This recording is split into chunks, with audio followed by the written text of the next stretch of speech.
Chapter है उसका आखिरी टॉपिक है, वो तो ही 15-20 मिनट का टॉपिक। फर्स्ट ईयर का भी मैं इतना नहीं लेता, इसलिए जो वो थोड़ी जो बेसिक्स हैं उनको कंटिन्यू करते हैं, फिर इक्वेशंस इंशाल्लाह प्रोजेक्टाइल की परसों हो जाएंगी हमारी। देखिए बेटा, हमने कल डिस्कस किया था मोशन इन टू डायमेंशन क्या होती है। उसके अंदर हमने ये बात डिस्कस की थी कि जब कोई भी बॉडी एक ही टाइम पे अलोंग हॉरिजॉन्टल भी मूव करती है और अलोंग वर्टिकल भी मूव करती है, तो बॉडी की ऐसी जो मोशन होती है उस मोशन को मोशन इन टू डायमेंशन कहा जाता है। और मोशन इन टू डायमेंशन की एक पर्टिकुलर टाइप है जिसको हम प्रोजेक्टाइल मोशन कहते हैं। प्रोजेक्टाइल मोशन के अंदर हमने ये पढ़ा था कि प्रोजेक्टाइल मोशन का मकसद होता है ऐसी टू डायमेंशनल मोशन जिसके अंदर उस बॉडी के ऊपर सिर्फ ग्रेविटी और एयर रेजिस्टेंस एक्ट करे।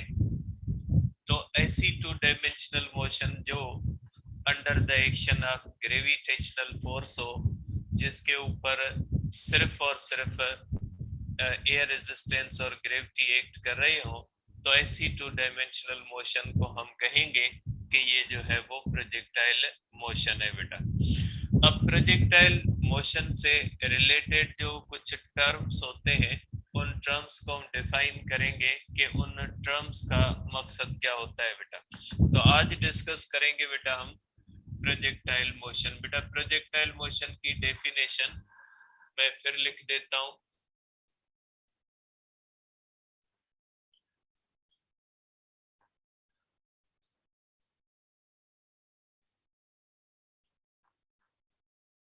तो बेटा प्रोजेक्टाइल मोशन का मकसद है टू डायमेंशनल मोशन। बेटा ऐसी मोशन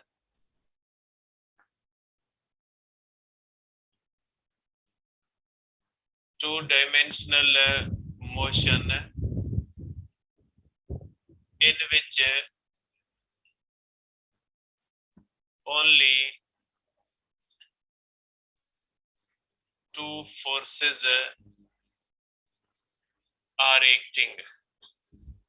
ठीक है बेटा, एक होती है ग्रेविटी और नंबर 2 एयर रेजिस्टेंस। बेटा ये दो फोर्सेस एक्ट कर सकती है, मींस ऐसी टू डायमेंशनल मोशन, ये है टू डायमेंशनल मोशन की एक स्पेशल किस्म बेटा। और टू डायमेंशनल मोशन को हमने कल डिटेल में डिस्कस किया था। अब ये वो टू डायमेंशनल मोशन है जिसके ऊपर सिर्फ और सिर्फ ग्रेविटी और एयर रेजिस्टेंस एक्ट कर रहे होते हैं। ठीक है, तो ऐसी टू डायमेंशनल मोशन जिसके अंदर सिर्फ ग्रेविटी और एयर रेजिस्टेंस एक्ट करें, इनके सिवा कोई भी तीसरी फोर्सेस के ऊपर एक्ट नहीं कर रही, तो ऐसी मोशन को हम कहेंगे प्रोजेक्टाइल मोशन है बेटा। अब इसके अंदर कुछ टर्म्स हम इस्तेमाल करते हैं जिन टर्म्स का समझना जरूरी होता है बेटा। इसके टर्म्स क्या होते हैं बेटा? देखिए इसके अंदर ये होता है बेटा, एक होता है हमारे पास बेटा ट्रेजेक्ट्री।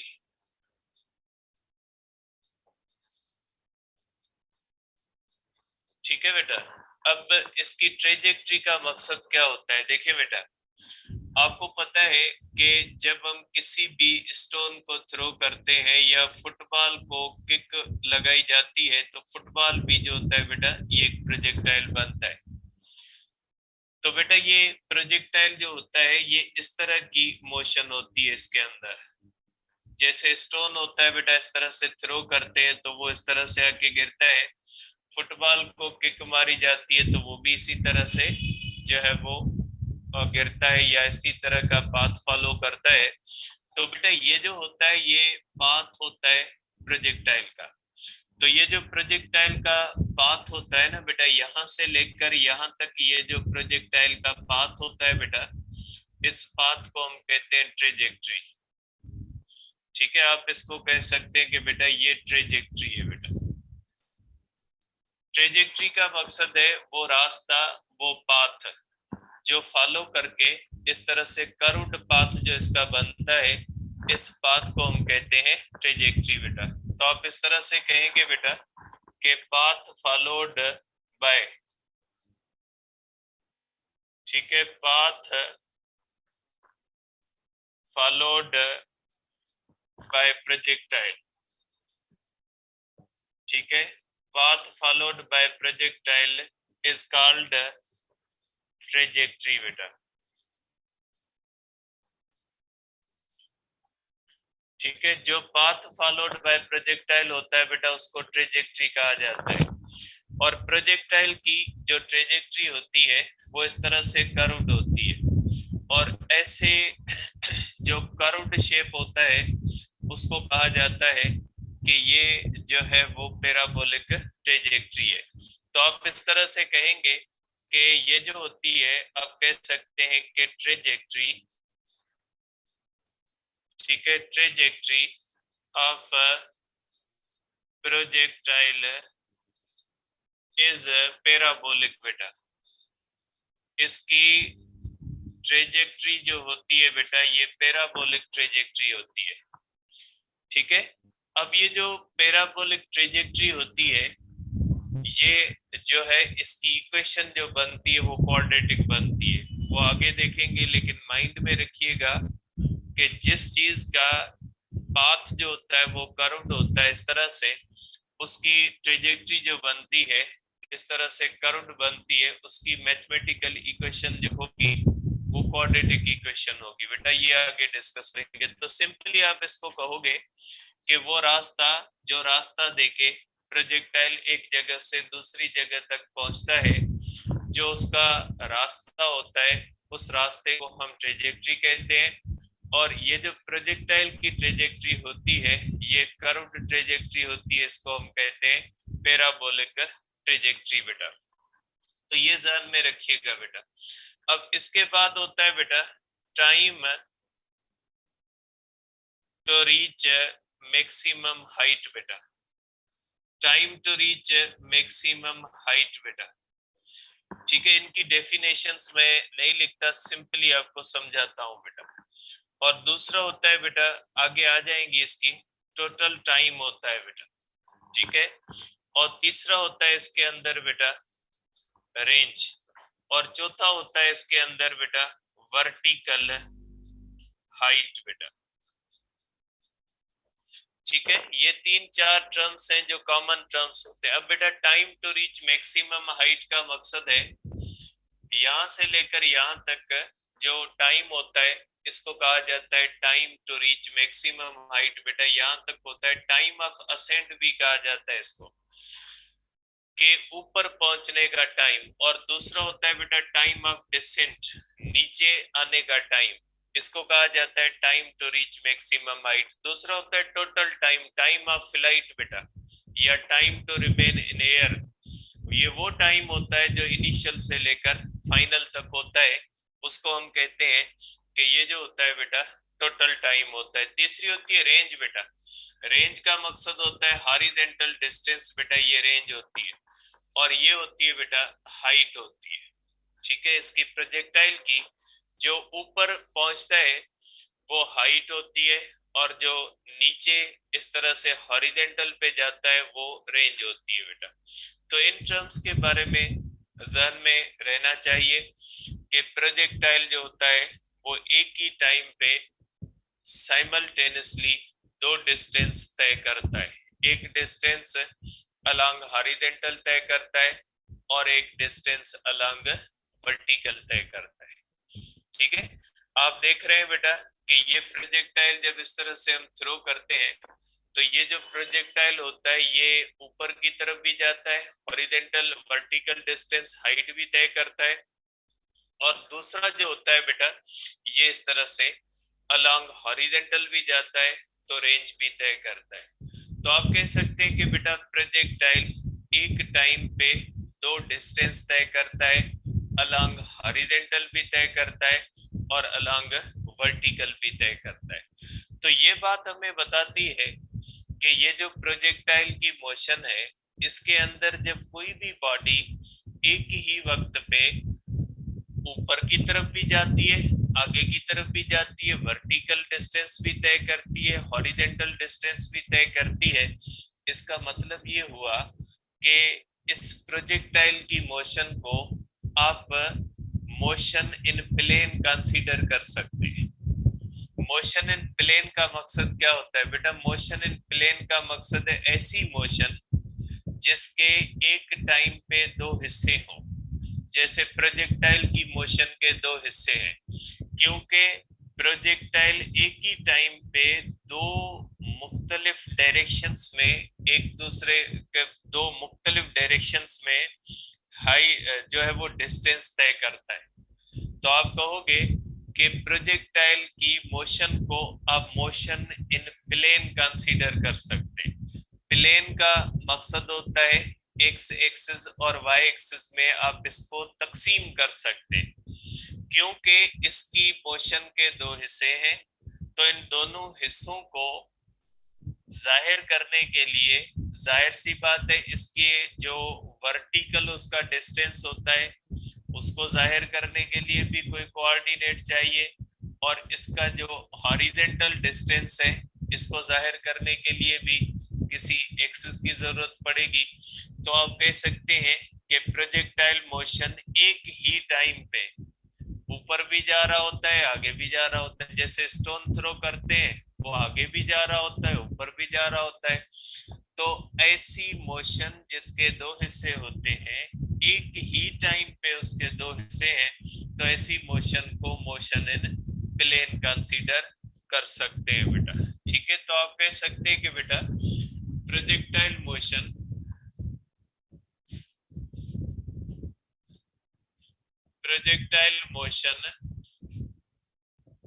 कैन बी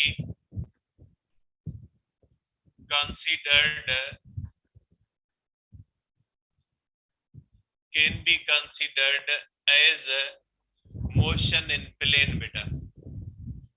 इसको मोशन इन प्लेन भी आप कह सकते हैं। मोशन इन प्लेन का मकसद है इसकी मोशन को एक्स एक्सिस और वाई एक्सिस पे आप जाहिर कर सकते हैं। क्योंकि बेटा जो आपने चैप्टर 3 के अंदर मोशन पढ़ी है, एक हॉरिजॉन्टल लीनियर मोशन और एक वर्टिकल लीनियर मोशन। बेटा ये ऐसी मोशंस होती हैं जिनके अंदर बॉडी सिर्फ एक टाइम पे एक ही डायरेक्शन में डिस्टेंस तय करती है। तो उसके लिए जो हॉरिजॉन्टल मोशन होती है उसके लिए आप एक्स इस्तेमाल कर सकते हैं अकेला, जो वर्टिकल मोशन होती है उसके लिए आप वाई इस्तेमाल करोगे अकेला। लेकिन ये वो मोशन होती है जिस मोशन के अंदर बॉडी एक ही टाइम पे अलोंग हॉरिजॉन्टल भी जाती है, अलोंग वर्टिकल भी जाती है। तो आपको इसकी मोशन को जाहिर करने के लिए एक टाइम पे एक्स एक्सिस भी बनाना पड़ेगा और वाई एक्सिस भी बनाना पड़ेगा। तो आप कह सकते हैं कि आप प्रोजेक्टाइल की मोशन को मोशन इन प्लेन कंसीडर कर सकते हैं बेटा, ऐसी मोशन जिसके दो हिस्से हों। ठीक है, तो ये आप इसको इस तरह से कह सकते हैं कि अगर कोई भी प्रोजेक्टाइल है उसकी मोशन को जाहिर करने के लिए आप इस तरह से जो है वो एक्स एक्सिस और वाई एक्सिस को ड्रॉ करोगे बेटा। ये हमारे पास एक्स एक्सिस हो जाएगा और ये हमारे पास वाई एक्सिस होगा, और ये जो प्रोजेक्टाइल होगा बेटा ये इस तरह से, ठीक है, ये इस तरह से प्रोजेक्टाइल जो है मोशन इन प्लेन में आ गया। और जब प्रोजेक्टाइल इनिशियल पोजीशन पे होता है तो इसका एक्स भी 0 माना जाएगा और वाई भी 0 माना जाएगा। अब प्रोजेक्टाइल जब यहाँ पे आ गया बेटा, प्रोजेक्टाइल सपोज करें ये प्रोजेक्टाइल यहाँ पे आ गया बेटा, तो इसका हॉरिजॉन्टल जो डिस्टेंस इसने तय किया वो x1 से जाहिर किया जाएगा, और जो ये ऊपर इतना ऊंचा गया है वो डिस्टेंस आप y1 से जाहिर करोगे। तो इसका मतलब है कि प्रोजेक्टाइल की पोजीशन, प्रोजेक्टाइल की जब आप पोजीशन बताओगे कि प्रोजेक्टाइल यहाँ पे है, ये time t is equal to 0 कर ले, और ये जो टाइम होता है बेटा इज इक्वल टू t होता है बेटा। आफ्टर टाइम t ये प्रोजेक्टाइल यहाँ पे पहुंच गया, तो मोशन इन प्लेन का दूसरा मकसद ये भी होता है कि जब आप किस प्रोजेक्टाइल की पोजीशन बताओगे कि आपने प्रोजेक्टाइल आपने इस तरह से स्टोन थ्रो किया, तो जहां से आपने थ्रो किया है ना उस पोजीशन को 0 0 माना जाएगा। ठीक है। अब सपोज करें 1 सेकंड के बाद आप देखते हो कि 1 सेकंड के बाद इसकी पोजीशन क्या है, तो 1 सेकंड के बाद उसकी पोजीशन के दो कोऑर्डिनेट्स होंगे, एक x1 होगा और एक y1 होगा। इसकी पोजीशन का कोऑर्डिनेट्स बनेंगे x1 होगा और y1 होगा। जब प्रोजेक्टाइल यहाँ पे पहुंच जाएगा बेटा, जब प्रोजेक्टाइल यहाँ पे पहुंच जाएगा बेटा, तो इसका हो जाएगा x2 और यहाँ पे ये जो हो जाएगी बेटा, ये इस तरह से जो इसका y होगा ये हाइट बन जाएगा प्रोजेक्टाइल की। तो यहाँ पे इसके जो कोऑर्डिनेट्स होंगे बेटा x2 होगा और ये हाइट होगी। और आपको पता है बेटा ये जो आधी रेंज होती है इस तरह से, ये जो x2 होता है बेटा ये आधी रेंज होती है। ठीक है, तो आप इसको इस तरह भी कर सकते हैं, रेंज अपॉन 2 और हाइट इसके कोऑर्डिनेट्स होंगे बेटा। सिंपली मोशन इन 2 डायमेंशन का मतलब होता है कि ऐसी मोशन जिसके अंदर बॉडी की पोजीशन बताने के लिए आपको दो कोऑर्डिनेट्स का सहारा लेना पड़े, तो ऐसी मोशन को मोशन इन प्लेन कहा जाता है। और प्रोजेक्टाइल के अंदर भी यही होता है कि प्रोजेक्टाइल की मोशन के अंदर एक मोशन अलोंग हॉरिजॉन्टल होती है और एक मोशन अलोंग वर्टिकल होती है। तो जिस जगह पे भी आपने प्रोजेक्टाइल की पोजीशन बतानी है, तो पोजीशन जो होती है, ठीक है, पोजीशन जो आपने बतानी होती है, तो इस पोजीशन के दो कोऑर्डिनेट्स बनेंगे। और पोजीशन कहां से बताई जाएगी, वो हमेशा इनिशियल पोजीशन से बताई जाएगी कि इनिशियल पोजीशन से ये प्रोजेक्टाइल इतना दूर है। पोजीशन हमेशा बताई जाती है इनिशियल पोजीशन से, इसलिए इनिशियल पोजीशन के कोऑर्डिनेट्स कौन से होते हैं, इनिशियल पोजीशन के कोऑर्डिनेट्स जो होते हैं वो हमेशा 0 होते हैं। और जब प्रोजेक्टाइल यहाँ पे पहुंच जाता है बेटा, तो इसका जो x कोऑर्डिनेट होगा बेटा, यहाँ पे इसका जो x कोऑर्डिनेट होगा बेटा ये रेंज के बराबर होगा, और इसकी हाइट जो होती है बेटा, इसका y कोऑर्डिनेट जो होगा बेटा, y coordinate is equal to height is equal to 0 होगा। तो इस पोजीशन पे बेटा x और ये कोऑर्डिनेट 0 होंगे बेटा। ठीक है, इनिशियल पोजीशन पे दोनों 0 है, जबकि फाइनल पोजीशन पे x 0 नहीं होगा, हाइट 0 होगी। ठीक है, तो ये मोशन इन प्लेन कंसीडर की जा सकती है कि मोशन इन प्लेन का मकसद है ऐसी मोशन जिस मोशन के दो हिस्से हों, उस बॉडी की मोशन के दो हिस्से हों, तो ऐसी मोशन को मोशन इन प्लेन कहा जा सकता है। प्रोजेक्टाइल जो होता है उसकी मोशन के दो हिस्से हैं, एक उसकी मोशन अलोंग हॉरिजॉन्टल होती है और दूसरी उसकी मोशन अलोंग वर्टिकल होती है। इसलिए हम कहते हैं कि प्रोजेक्टाइल की मोशन जो होती है वो मोशन इन प्लेन होती है। इसलिए जब प्रोजेक्टाइल की मोशन को आप एक्स एक्सिस और वाई एक्सिस के ऊपर बनाओगे, तो उसकी किसी भी जगह पे पोजीशन बताने के लिए आपको दो कोऑर्डिनेट्स का सहारा लेना पड़ेगा। आपको ये बताना पड़ेगा कि ये प्रोजेक्टाइल हॉरिजॉन्टल से इतना दूर चला गया है और वर्टिकल पे ये इतना हाइट पे चला गया। आप इसको इस तरह भी देख सकते हैं कि फॉर एग्जांपल इस तरह से ये प्रोजेक्टाइल है बेटा, सपोज करें ये एक प्रोजेक्टाइल है बेटा, ठीक है, ये इस तरह से प्रोजेक्टाइल होता है बेटा, इस तरह से। सपोज करें ये इनिशियल पोजीशन है, आपसे पूछा जाए कि यहाँ पे क्या x is equal to 0, y is equal to 0, थोड़ी देर के बाद प्रोजेक्टाइल यहाँ पे पहुंच गया। सपोज करें ये है हमारे पास 2 मीटर और यहाँ पे हमारे पास है 1 मीटर। अगर आपसे पूछा जाए ये time, initial time t is equal to 0, और इस टाइम को आप कहोगे, सपोज करें 1 सेकंड के बाद इसकी पोजीशन पूछी जाए कि भाई 1 सेकंड के बाद प्रोजेक्टाइल कहाँ पे, तो आप कहोगे कि 1 सेकंड के बाद इसने हॉरिजेंटल पे 2 मीटर तय कर लिए और वर्टिकल पे इसने 1 मीटर तय किया, तो इसकी पोजीशन के कोऑर्डिनेट्स होंगे 2 और 1 मीटर हो जाएगा इस तरह से। इसका मतलब ये होता है कि प्रोजेक्टाइल की कहीं पे भी जब आपने पोजीशन बतानी है ना, तो उसके अंदर दो चीजें बताना जरूरी है। लीनियर मोशन के अंदर ऐसे नहीं होता। जब बॉडी इस तरह से लीनियर मोशन के अंदर होती है ना, तो ऐसे नहीं होता। अगर बॉडी यहाँ पे है तो इसका x इज इक्वल टू 0। थोड़ी देर के बाद जब बॉडी यहाँ पे आ गई, सपोज करें ये 2 मीटर है, तो आप कहोगे अब इसकी पोजीशन 2 मीटर है। जब कोई भी बॉडी सिर्फ हॉरिजेंटल में जाती है तो उसकी पोजीशन बताने के लिए एक कोऑर्डिनेट की जरूरत पड़ती है कि भाई ये बॉडी जो है वो इनिशियल पोजीशन से 2 मीटर दूर चली गई है। अगर किसी की वर्टिकल मोशन है तो इसके अंदर भी यही किया जाएगा कि यहाँ पे y इज इक्वल टू 0। अगर बॉडी ऊपर जा रही है और ये 2 मीटर है, तो हम कहेंगे कि भाई इसकी पोजीशन 2 मीटर है वर्टिकल पे।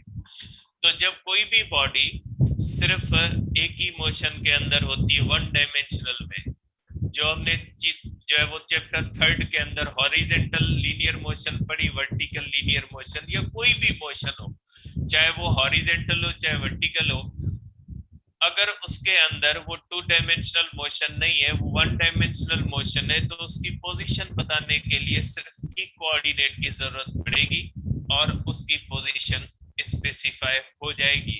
लेकिन अगर कोई भी प्रोजेक्टाइल की सूरत में चीज होती है तो उसको एक ही टाइम पे 2 मोशंस होती है, इसलिए हम कहेंगे कि इसकी मोशन को जो है वो बताने के लिए 2 कोऑर्डिनेट्स की जरूरत पड़ती है। और पोजीशन हमेशा बताई जाती है कहाँ से? पोजीशन हमेशा इनिशियल पॉइंट से बताई जाती है, इसलिए इसको इनिशियल पॉइंट को जो है वो हम उसके कोऑर्डिनेट्स 0 0 करते हैं। कि 0 इसलिए करते हैं कि हम एग्जैक्ट बता सकें कि 0 से इसकी पोजीशन इतनी जो है वो दूर है। ठीक है, तो ये हो गई बेटा इसका मतलब कि प्रोजेक्टाइल मोशन को मोशन इन प्लेन कैसे कैसे कंसीडर किया जाता है।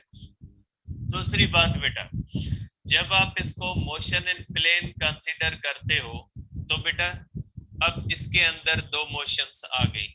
एक मोशन हॉरिजेंटल है और एक मोशन इसके अंदर वर्टिकल है बेटा। तो आप इसको इस तरह से लिख सकते हैं बेटा कि projectile motion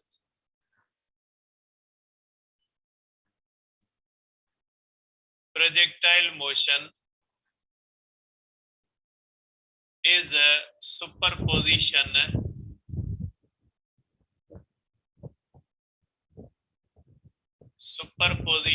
of 2 linear motions बेटा।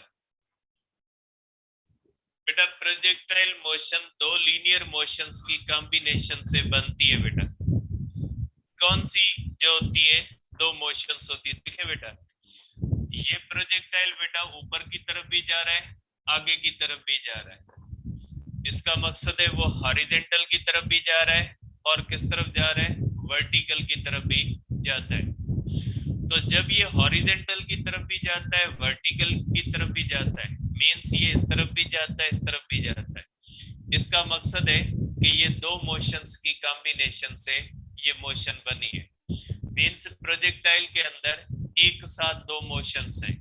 एक मोशन अलोंग हॉरिजॉन्टल जो उसको हॉरिजॉन्टल की तरफ डिस्टेंस तय करवा रही है, एक मोशन अलोंग वर्टिकल जो इसको किस तरफ जो है वो डिस्टेंस तय करवा रही है, वर्टिकल की तरफ डिस्टेंस तय करवा रही है।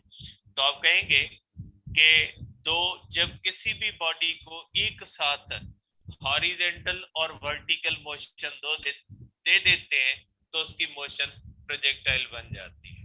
देखिए बेटा, फॉर एग्जांपल अगर चाय की पत्ती है वो आप टेस्ट करोगे तो खाली पत्ती जो होती है उसका जायका अलग होता है, उसकी कैरेक्टरिस्टिक्स अलग होती है। अगर आप शुगर को चखोगे तो वो अलग चीज होती है, उसके कैरेक्टरिस्टिक्स अलग होते हैं, लेकिन उनको पानी में जब मिक्स करते हो तो चाय बन जाती है, उसका एक अपना टेस्ट होता है। तो इसी तरह से बेटा कि चाय में आप देख सकते हैं कि पत्ती एक अलग चीज है, चीनी एक अलग चीज है, दोनों एक दूसरे से इंडिपेंडेंट है, लेकिन जब वो आपस में मिक्स होती है पानी के अंदर तो चाय बना लेते हैं। तो इसी तरह से बेटा जो प्रोजेक्टाइल मोशन होता है, इसके अंदर दो मोशंस की कॉम्बिनेशन होती है। जैसे सर्कुलर मोशन जो होती है वो दो वाइब्रेटरी मोशंस की कॉम्बिनेशन से बनती है। दो वाइब्रेटरी मोशंस को कंबाइन करें तो सर्कुलर मोशन बन जाती है। इसी तरह से दो लीनियर मोशंस को आपस में कंबाइन करें, linear motion along horizontal, linear motion along vertical, अगर एक साथ किसी बॉडी के अंदर आते हैं तो वो प्रोजेक्टाइल मोशन बन जाती है। तो आप कह सकते हैं कि प्रोजेक्टाइल मोशन जो होती है वो सुपरपोजिशन है। सुपरपोजिशन का मकसद है कॉम्बिनेशन, और सुपरपोजिशन ऐसी कॉम्बिनेशन को कहा जाता है जिसमें दो चीजें आपस में मिक्स तो होती है, लेकिन दोनों चीजें अपने अपनी जो है वो आइडेंटिटी जो होती है उसको बरकरार रखती है। सुपरपोजिशन लाइक अ मिक्सचर होती है कि मिक्सचर के अंदर जब दो चीजें आपस में मिलती है तो उन दोनों चीजों से मिलके कोई तीसरी चीज नहीं बनती, उन दोनों चीजों की टेस्ट उस चीज के अंदर मौजूद होता है। तो ये मिक्सचर की तरह से कॉम्बिनेशन होती है कि ये जो सुपरपोजिशन होती है ना, ये कंपाउंड की तरह नहीं होती कि जिस तरह से कंपाउंड के अंदर दो तीन चीजें मिलके एक नई चीज बना लेते हैं जिसकी प्रॉपर्टीज ही अलग होती है। ऐसा नहीं है। ये दोनों मोशंस जो होती हैं ये जब आपस में मिक्स होती हैं और मिक्स होके एक प्रोजेक्टाइल मोशन बनाती है तो उसमें देखें दोनों मोशंस का टच मौजूद है। देखिए ये दोनों मोशन अलोंग हॉरिजॉन्टल और मोशन अलोंग वर्टिकल, दोनों के अंदर आप देख सकते हैं कि जब ये दोनों मिलके प्रोजेक्टाइल मोशन बनाते हैं तो इन दोनों मोशंस का इसके अंदर टच मौजूद है कि देखिए इसके अंदर हॉरिजॉन्टल मोशन इसको अलोंग हॉरिजॉन्टल लेके जा रही है और इसकी वर्टिकल मोशन इसको किस तरफ लेके जा रही है, अलोंग वर्टिकल। ये वर्टिकल की तरफ भी जा रहा है और हॉरिजॉन्टल की तरफ भी जा रहा है। इसका मतलब है कि ये दो मोशंस आपस में कंबाइन होके एक बॉडी के अंदर तो आ गई है, लेकिन दोनों मोशंस अपना अपना काम कर रही है। हॉरिजॉन्टल मोशन इसको अलोंग हॉरिजॉन्टल लेके जा रही है और वर्टिकल मोशन इसको अलोंग वर्टिकल लेके जा रही है। इसी तरह की जो कॉम्बिनेशन जिसके अंदर दो चीजें आपस में मिक्स हो लेकिन वो दोनों चीजें अपनी अपनी प्रॉपर्टीज को बरकरार रखें, अपने काम को बरकरार रखें, अपना काम जारी रखें, तो ऐसी कॉम्बिनेशन को सुपरपोजिशन कहा जाता है। तो प्रोजेक्टाइल मोशन के अंदर दो मोशंस आपस में मिक्स तो होती है, लेकिन ये वो मिक्सचर होता है जिसके अंदर दोनों मोशंस अपनी अपनी आइडेंटिटी को बरकरार रखते हैं। इसलिए हम कहते हैं कि ये जो मोशन है ये सुपरपोजिशन है दो लीनियर मोशंस की, कि एक linear motion along horizontal, linear motion along vertical आपस में सुपरपोज किया तो प्रोजेक्टाइल मोशन बन गई। इसलिए प्रोजेक्टाइल मोशन को कोई नई मोशन कंसीडर नहीं कीजिएगा, इसके ऊपर आप वही क्वेश्चंस इस्तेमाल कर सकते हैं जो आपने थर्ड चैप्टर के अंदर पढ़ी है, क्योंकि एक्चुअली ये वो मोशन है जो देखने में तो आपको एक अलग नजर आ रही है, लेकिन एक्चुअली उसके अंदर वही दोनों लीनियर मोशंस हैं जो हमने चैप्टर थर्ड के अंदर पढ़ी हुई है। ठीक है, तो आप क्या लिखोगे कि इसके अंदर कौन सी मोशंस होती है? इसके अंदर मोशन होती है बेटा linear motion, linear motion along horizontal बेटा, लीनियर मोशन अलोंग हॉरिजॉन्टल बेटा। ठीक है, अब इसके बारे में लिखोगे in absence of air resistance, in absence of air resistance, this motion along horizontal, motion along horizontal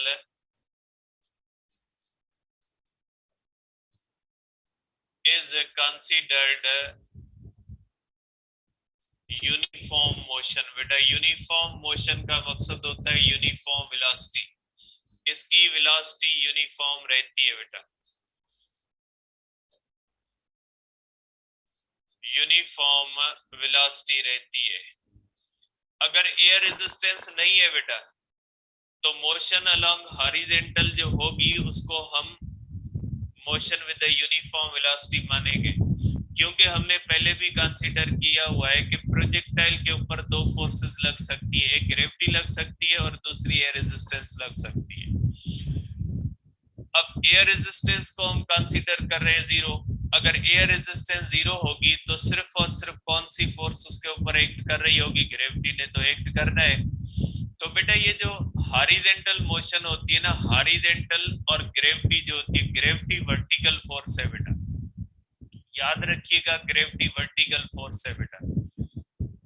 इसलिए ग्रेविटी जो होती है वो कभी भी हॉरिजॉन्टल वेलोसिटी को मुतासर नहीं कर सकती। बेटा आप देख सकते हैं कि सपोज करें बेटा जब प्रोजेक्टाइल यहाँ पे होता है ना तो प्रोजेक्टाइल एक्चुअली जा इस तरफ रहा होता है, लेकिन इस वेलोसिटी के दो कंपोनेंट बनते हैं, एक vx बनता है और एक इसका कंपोनेंट बनता है बेटा vy। जब प्रोजेक्टाइल को आप थ्रो कर रहे हैं ना तो भी देखें इसके दो कंपोनेंट बनते, इनिशियल पोजीशन पे v नॉट x और v नॉट y बनेंगे बेटा। प्रोजेक्टाइल मोशन बेटा जो होता है उसके अंदर बुनियादी तौर पे वेलोसिटी के दो कंपोनेंट होते हैं, क्योंकि ये एक साथ दो मोशंस कर रहा है। अब वेलोसिटी तो प्रोजेक्टाइल की एक ही होती है जो हम देते हैं, मींस उस वेलोसिटी के दो हिस्से होते हैं, एक वो हिस्सा होता है जो उसको हॉरिजॉन्टल की तरफ लेके जा रहा होता है और एक वो हिस्सा होता है जो उसको वर्टिकल मोशन की तरफ लेके जा रहा होता है, ऊपर की तरफ लेके जा रहा होता है। तो आप कह सकते हैं कि बेटा ये दोनों जो मोशंस होती है इनके अंदर वेलोसिटी के दो हिस्से हो जाते हैं। मींस आप कह सकते हैं कि वेलोसिटी का vx कंपोनेंट इसकी हॉरिजॉन्टल मोशन का जिम्मेदार है और इसका vy जो होता है वो किसका जिम्मेदार होता है? वो vy जो जिम्मेदार होता है वर्टिकल मोशन का जिम्मेदार होता है। अब इसके ऊपर यहाँ पे सपोज कर रहे हैं ये लग रही है फोर्स ऑफ ग्रेविटी। बेटा ग्रेविटी वर्टिकल फोर्स होती है, आप देख सकते हैं vx के दरमियान और ग्रेविटी के दरमियान एंगल 90 है। तो बेटा आपको पता है कि जब फोर्स और वेलोसिटी के दरमियान एंगल 90 होती है तो वो फोर्स डिफ्लेक्टिंग फोर्स कहलाती है और ऐसी फोर्स उस मैग्नीट्यूड को चेंज नहीं कर सकती, वेलोसिटी के मैग्नीट्यूड को चेंज नहीं कर सकती। यूनिफॉर्म सर्कुलर मोशन आपने पढ़ा है, उसके अंदर सेंट्रीपिटल फोर्स और टेंजेंशियल वेलोसिटी के दरमियान एंगल 90 डिग्री होती है। इसलिए हम कहते हैं कि सेंट्रीपिटल फोर्स जो होती है can never change the magnitude of tangential velocity, इसलिए कि जब वेलोसिटी के दरमियान और फोर्स के दरमियान एंगल 90 डिग्री होती है तो ऐसी फोर्स कभी भी मैग्नीट्यूड ऑफ वेलोसिटी को चेंज नहीं कर सकती, ऐसी फोर्स कभी भी स्पीड को चेंज नहीं कर सकती। ठीक है, इसलिए जब प्रोजेक्टाइल में जो प्रोजेक्टाइल मोशन होती है उसके अंदर वेलोसिटी के दो हिस्से होते हैं, vx होता है vy होता है।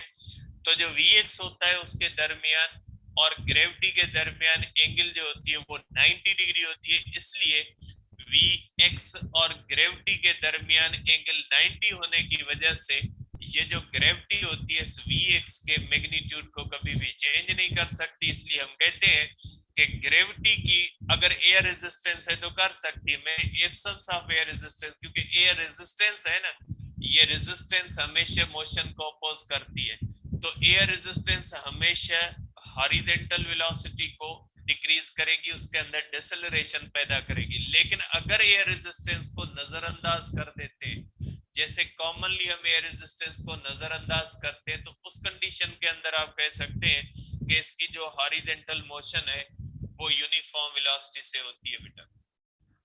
तो आप कहोगे बेटा इसके अंदर के vx means horizontal component of velocity बेटा, horizontal component of velocity, ठीक है, is responsible for horizontal motion बेटा। ये हॉरिजेंटल मोशन का जिम्मेदार है। And angle between force of gravity and Vx is always 90। बेटा ऑलवेज होता है, क्योंकि हॉरिजेंटल हमेशा हॉरिजेंटल रहेगी, ग्रेविटी हमेशा वर्टिकल रहेगी 90 डिग्री। ठीक है, तो आप कहोगे Vx जो होता है वो responsible for horizontal motion in angle between force of gravity and Vx is always zero. Therefore force of gravity cannot change magnitude of Vx, या इसकी स्पीड मैग्नीट्यूड को स्पीड कहा जाता है। therefore always 90, therefore force cannot change magnitude of Vx या speed. तो इसीलिए हम कहते हैं कि इसकी मोशन क्या रहती है, यूनिफॉर्म वेलोसिटी से होती है बेटा।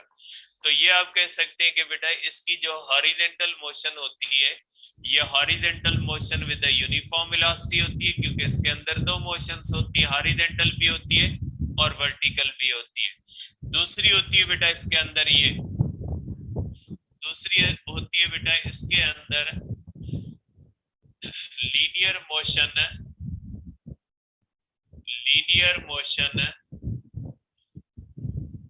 अलोंग वर्टिकल बेटा।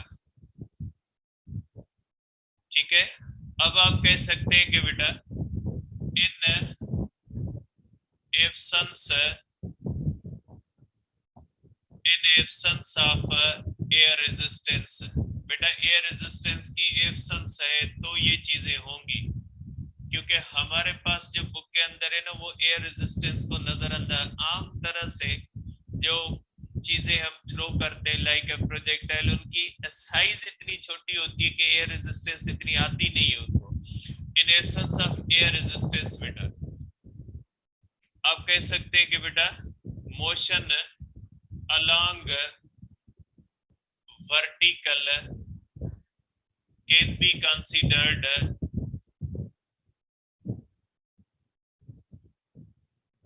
As free fall. बेटा ये motion as a free fall consider की जाएगी। क्यों फ्री फॉल कंसीडर की जाएगी बेटा? फ्री फॉल इसलिए कंसीडर, फ्री फॉल किसको, जब कोई भी चीज ऊपर जाए तो ग्रेविटी उसको नीचे जो है वो लगे और उसके अंदर डिसलेशन पैदा करे, और जब कोई भी बॉडी ऊपर से नीचे आए तो ग्रेविटी उसको नीचे लग के एक्सीलरेशन पैदा करे 9.8।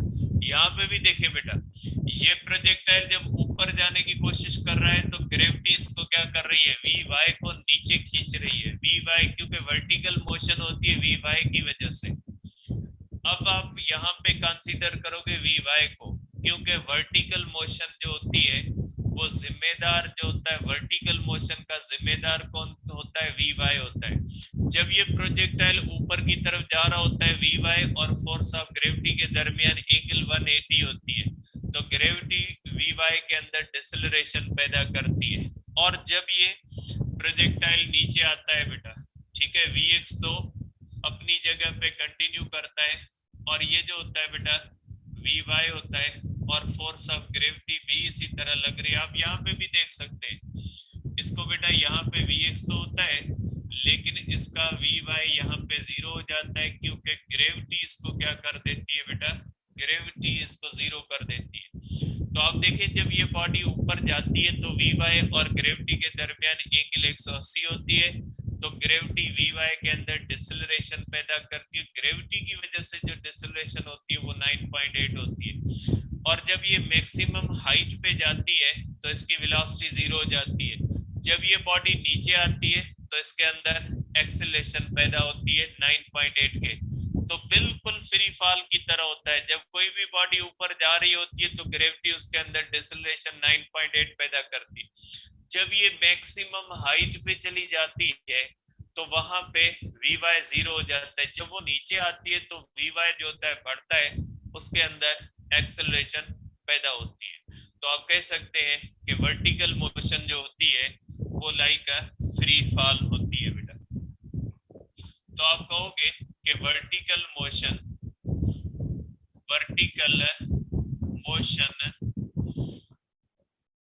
is due to Vy, therefore and angle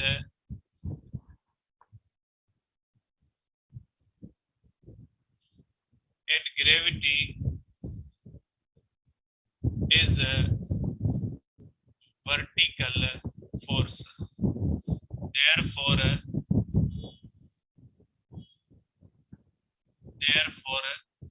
Vy decreases A is equal to minus G. ठीक है, इसमें जो है वो एक्सीलरेशन पैदा होती है minus g when projectile moves upward and Vy increases A is equal to minus G या A is equal to G. बेटा देखिए, ऊपर जाते हुए नीचे आते हुए G को मैंने नेगेटिव लिखा है इसलिए कि बेटा ये मोशन इन जो है वो प्लेन है. जब मोशन इन प्लेन हम करते हैं ना तो इसका डायरेक्शन एक्स एक्सिस और वाई एक्सिस से देखा जाता है. ठीक है, और एक्स एक्सिस और वाई एक्सिस से जब देखा जाता है तो उसके अंदर आप देख सकते हैं बेटा कि चाहे बॉडी ऊपर जाए चाहे नीचे जाए उसकी एक्सीलरेशन का डायरेक्शन या डिसेलरेशन का डायरेक्शन नेगेटिव वाई की तरफ होता है. आप देख सकते हैं यहाँ पे बेटा बॉडी जब ऊपर जा रही है डिसेलरेशन है और डिसेलरेशन का डायरेक्शन क्या होता है बेटा, यहाँ पे डिसेलरेशन का डायरेक्शन ये होता है बेटा. आप देख सकते हैं बेटा इसके अंदर डिसेलरेशन पैदा होती है माइनस जी के और यहाँ पे इसके अंदर एक्सीलरेशन पैदा होती है इसका भी माइनस जी ही कहेंगे इसलिए कि इसका direction always negative y axis की तरफ होता है. जब आप मोशन इन प्लेन कंसीडर करते हैं ना तो पॉजिटिव और नेगेटिव भी आपने उसी तरह से कंसीडर करना है, लेकिन मैग्नीट्यूड बढ़ेगा. ऊपर जाते हुए मैग्नीट्यूड कम होगा, नीचे आते हुए मैग्नीट्यूड बढ़ेगा, इसलिए मैंने A is equal to G लिखा है बेटा. ठीक है, तो ये हो जाता है बेटा इस तरह से. और आप कहोगे कि Vy is equal to 0 when projectile reaches maximum height बेटा. ठीक है, G is always directed downward along negative y-axis. Therefore, we can write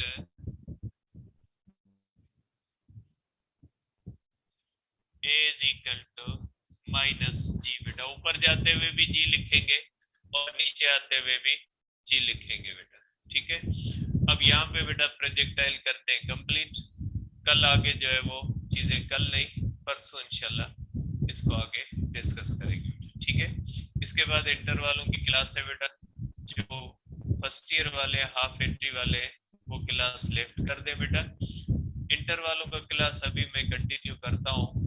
ठीक है ना, क्योंकि आपको बाद में जो है वो तैयारी करनी है टेस्ट की. 10-15 मिनट का आपका आखिरी टॉपिक है, उसको जस्ट थ्योरेटिकल टॉपिक है, हमने उसको थ्योरेटिकली डिस्कस करना है. आप बुक्स